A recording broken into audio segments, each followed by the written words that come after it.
Okay, so we're going to go ahead and start notes for chapters 3 and 4. The plan here is to this week cover both chapters, still staying as far as colonial foundations. Chapter 3 is more settling the northern colonies, and I think chapter 4 may be a little bit more in detail with your southern colonies. So these two chapters just go into a little bit more detail as far as the colonial foundations. So there's not a whole lot of notes here. So you're not going to have as many notes, but you are going to have a little bit more guided reading. So we're sort of scaling back, at least this week, as far as assignments to give you, a little more time for the guided reading. There again, this is talking about the settling of the northern colonies. What you do need to remember from a previous chapter is that the Protestant Reformation will produce Puritanism. Very important that you're able to see that, just to refresh your memory. 1517, Martin Luther nailed his 95 Theses to the door of the Wittenberg Cathedral. Luther had several explosive ideas, including the Bible alone was the source of God's Word, not the Pope.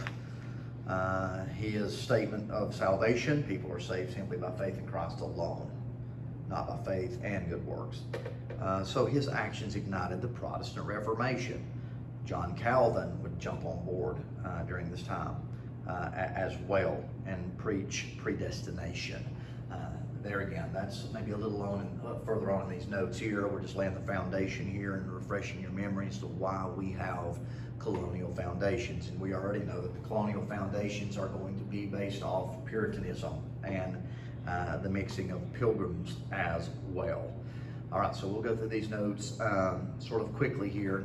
Like I said, not long, so we'll spend about 2 days as far as chapter 3 and 4 notes. And this should help you out just a little bit. All right, so talking about New England settlement here, we see that some people call Puritans were influenced totally to reform or purify the Church of England. The Puritans believed that only visible saints should be admitted to church membership.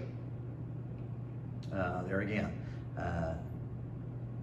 kind of the separatists vowed to break away from the Church of England because the saints would have to sit with the damned. These folks became, of course, the pilgrims. All right, so you need to remember that. Your pilgrims sometimes were referred to as separatists. The Puritan was the non-separatist. Simply wanted to purify the church, not necessarily break away from the church like the pilgrims. So just remember that as you differentiate. Now, as far as from the socioeconomic perspective, the next slide will show us, sort of some differentiation here. We'll look at the middle here, the size of the settlement. The pilgrims, of course, were few. Puritans were many. From a social status, pilgrims were relatively poor, put more emphasis, of course, on hard work, manual labor, so probably didn't have as strong as, finance as the Puritan. The Puritan, socially speaking, would be more of an upper middle class because they did put more emphasis on education.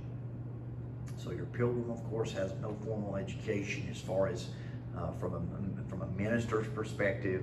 The college education was highly regarded amongst the Puritans. There again, their belief was that you were blessed of God by your alignment with biblical principle. So in order to be able to align with biblical principle, you have to be able to read.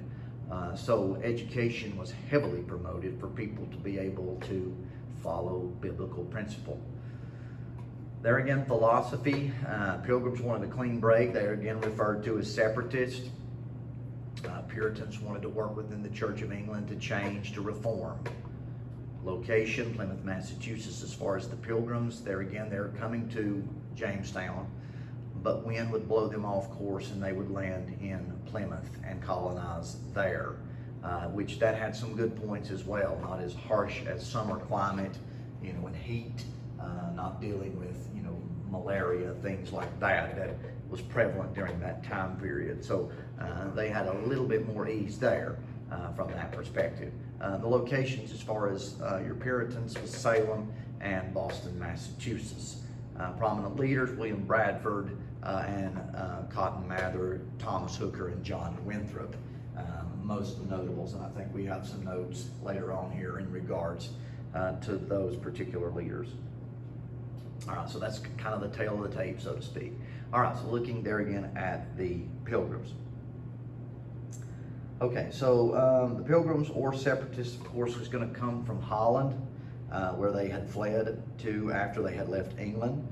They were concerned that their children were getting Dutchified, if you will, losing English customs. They wanted a place where they were free to worship their own religion and could live and die as good pilgrims. After negotiating with the Virginia Company, the Separatists left Holland and sailed for 65 days at sea on the Mayflower until they arrived off the rocky coast of New England in 1620, a trip in which only one person died and one person was born. Less than half of the Pilgrims on the Mayflower were actually Separatists. Contrary to myth, the Pilgrims undertook a few surveys before deciding to settle at Plymouth, an area far from Virginia. The Pilgrims became squatters, people without legal right to land, without specific authority to establish a government. So there again, that is a little bit of content as far as the Pilgrims are concerned.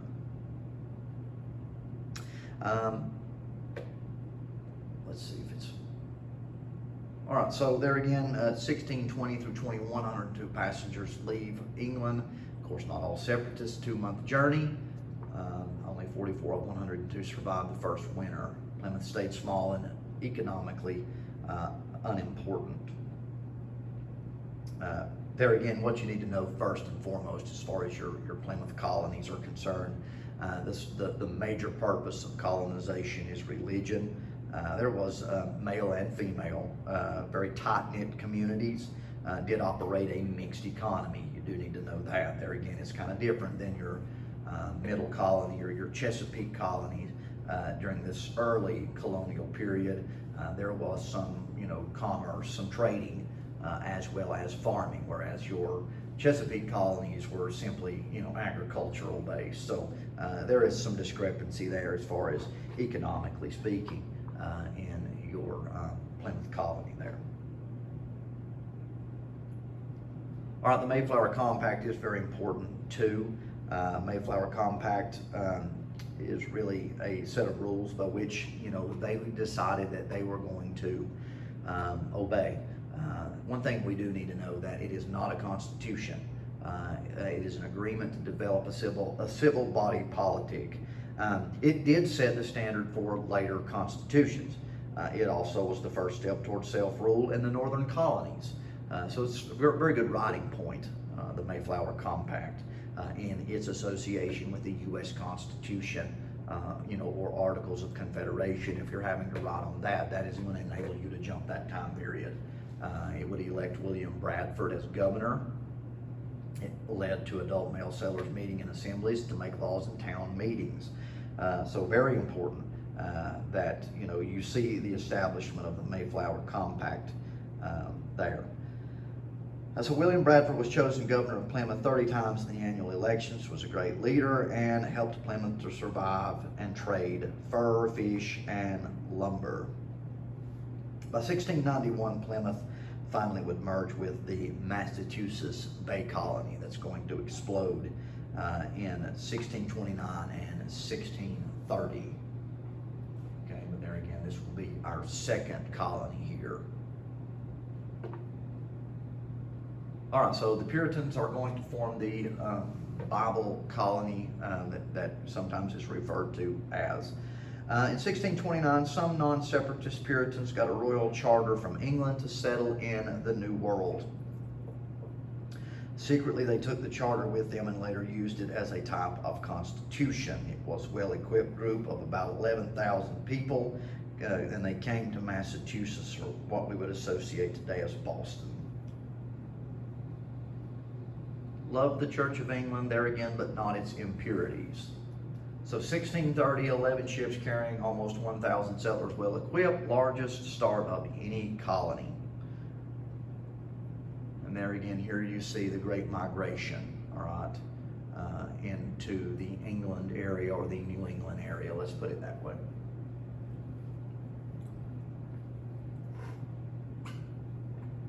Okay, Okay, so that's a great influx of people here.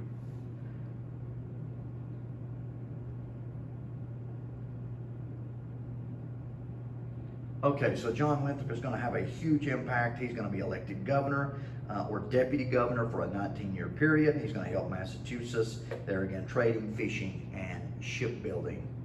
John Winthrop is going to promote the idea that this colony will be a city on a hill. Believe that they had the calling of God to be a holy society that was to be a model for the rest of the world. Colony was, primarily pushing religion and education, religious freedoms, at least religious freedoms from the Puritans' perspective. Their government is going to be a little bit more of a direct democracy, where town hall meetings would be held and there would be direct vote on subject matter. Of course, your vote is only going to allow church-going males to participate in that particular vote. So there again, you're starting to see the influence of democratic ideas already in the early colonial period. They're again very covenant-minded people as well. That's really important that you're able to see the covenant concept. There again, they believe that if they were subordinate to God, if a covenant, of course, is an agreement. If they agreed to be subordinate to God and submissive to Him, He in return would protect, He would provide. So they brought a covenant idea into the New World. And a lot of your governmental systems is going to be based on the same thing. So they kind of first bring a religious contract. We will be subordinate to God. God in return saturates with blessing, so to speak. Well, they're going to create a governmental system a lot the same way through a social contract. All right, we be subordinate to the government. We recognize the government, creates a set of or a body of laws. We adhere to those terms, and in return, the government protects. So this is really where we get that idea of a social contract. It comes through the Puritans as far as their covenant mind. And that's really what government and its association with citizens are. It's just a covenant, so to speak. It's a social contract. So that's really where that came from. There again, very covenant. I didn't know that was the next slide, but anyway, here is your covenant here. Social covenant between members of Puritan communities with each other. I mean, people that were very covenant-minded. Covenant one with another, with God, and a lot of that is very influential as far as the way we establish our government. So between members of Puritan communities, each other, required mutual watchfulness, no toleration or deviance or disorder. There again, all these things would be, they're very strict as far as just their social display, and any of these things would be, from a vigilant perspective, would be condemned, so to speak, and consequence would follow. So very strict order in the Puritan colonies. There again, covenant of grace as well between Puritan communities and God. The closer we stay to Him, the more He blesses, the more we prosper. All right, so the participation or purity when it comes to the church that you see here. New settlers increasingly interested in land, wealth, and not necessarily spiritual growth. So church membership, really began to go on the decline. By 1643, only 11% were church members. The preaching of Jeremiad begins. There again, judgment, an attempt to preach judgment to forewarn people of their lackadaisical, religious ways. So they were kind of your preacher on condemnation and the judgment of God. They were sort of referred to as Jeremiads. The Puritan concept of hell was very serious, frightening, and very real. There again, a guy by the name of Michael Wigglesworth, The Day of Doom was written in 1662, sold one copy for every 20 people.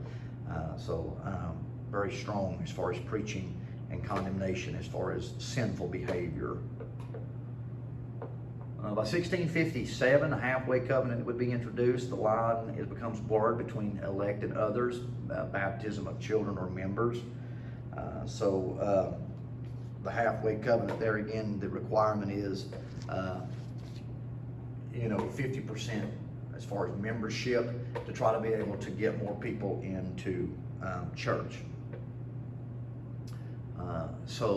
Puritan churches allow all people, regardless of converted or not, to become members by 1691, and it was a great loss of political influence of the church.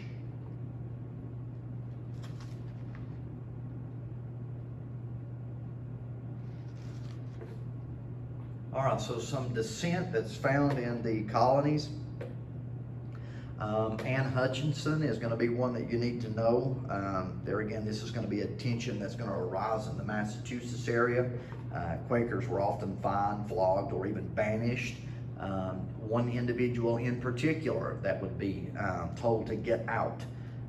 There again, the name Anne Hutchinson was a very intelligent, strong-willed, talkative woman who claimed that a holy life was no sure sign of salvation, and that the truly saved need not bother to obey the law of either God or man. This notion can sometimes be referred to as antinomianism. So make sure that you know that. This brought a trial in 1638 and boasted that her beliefs were directly from God, and she was banished from the colony and eventually made her way to Rhode Island. She died in New York after an attack by Indians. There again, they would deem her guilty of heresy. So you need to know about the Puritan dissent, all right? And as a result of that, you are going to have the establishment of several different colonies. Of course, Rhode Island being one as far as religious tolerance, and Maryland as well. But here, as far as the northern colonies are concerned, it's just mentioning in the notes about Roger Williams. He would be the next dissenter. He was a radical idealist, hounded his fellow clergymen to make a clean and complete break with the Church of England. He did support a separation of church and state, believed that if we're going to encroach on natives' land and take that, then we need to pay them tribute. We need to pay it. We ought to buy the land from them. That's only the right thing to do. He too was told to leave and dismissed, and as a result of that, Roger Williams would establish the Rhode Island colony, and it was established there again on religious toleration. Okay, it had more of an independent spirit comparable to there again, which other colony? There again, it would be Maryland, as far as the question is concerned. Anyway, all right, so New England family, there again, these are just some statistics here, so we're going to go through these relatively quick. Low mortality, average life expectancy was 70 years of age, strong bonds, very tight-knit. Average 6 children per family, average age at marriage, women 22 years old, men 27 years old. So there again, those were just some of your socio content here that you see. Colonial education, there again, big emphasis on education. The New England primer that you see here to your right was used, and it was very biblical oriented. There again, attendance not required. New England far exceeded other regions in literacy. There again, very important that you know that New England made emphasis on education because it's all centered in and around the Bible. You have to be able to read and interpret in order to get the blessings of God, in order for you to be able to carry out your end of the contract or covenant, so to speak. So, big emphasis on religion and education. They go hand in hand as far as the Puritans. Massachusetts towns of 50 families or more required to hire a teacher, 100 more build a grammar school. Only boys would be sent initially. Southern colonies hired private tutors if needed. Colonial college's primary purpose to train ministers, and henceforth, Harvard in 1636. So there again, education and religion are following the same principle here as far as the puritanical idea.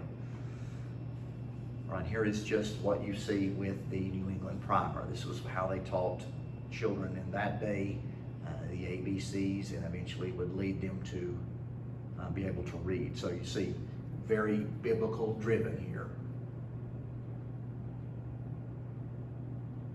All right, last note here.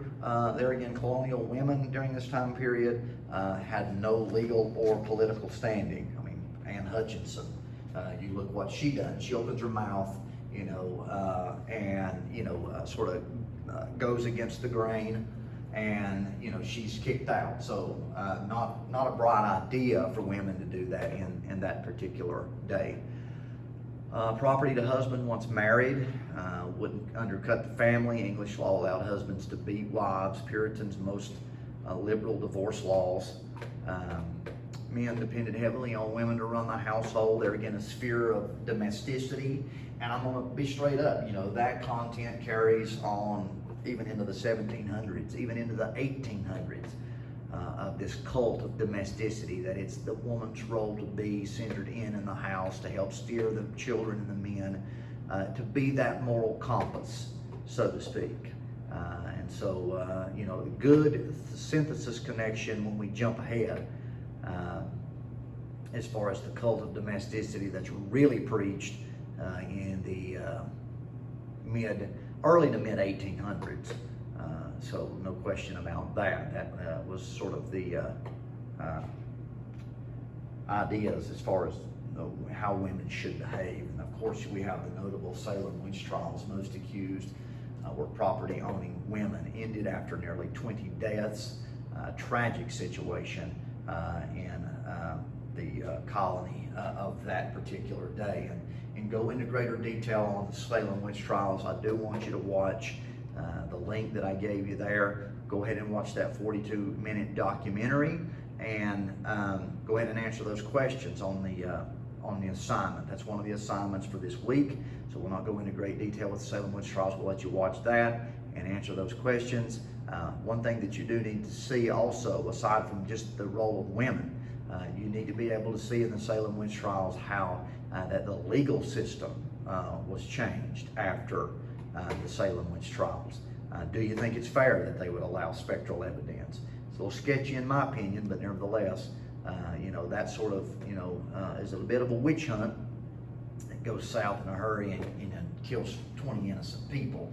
So you do need to be able to see legally, you know, how that the Salem witch trials will change legal system from that point forward. So hopefully these notes will help you. There again, make sure you take these notes, watch this lecture. It'll help you stay on track, and we'll try to conclude these notes tomorrow. Everybody's remote learner, so I'm going to go ahead and come in and post the notes, and probably by the tomorrow we should be concluded with chapter 3 and 4 notes. This give you time to work in class, work at home with all your assignments. Have a good day.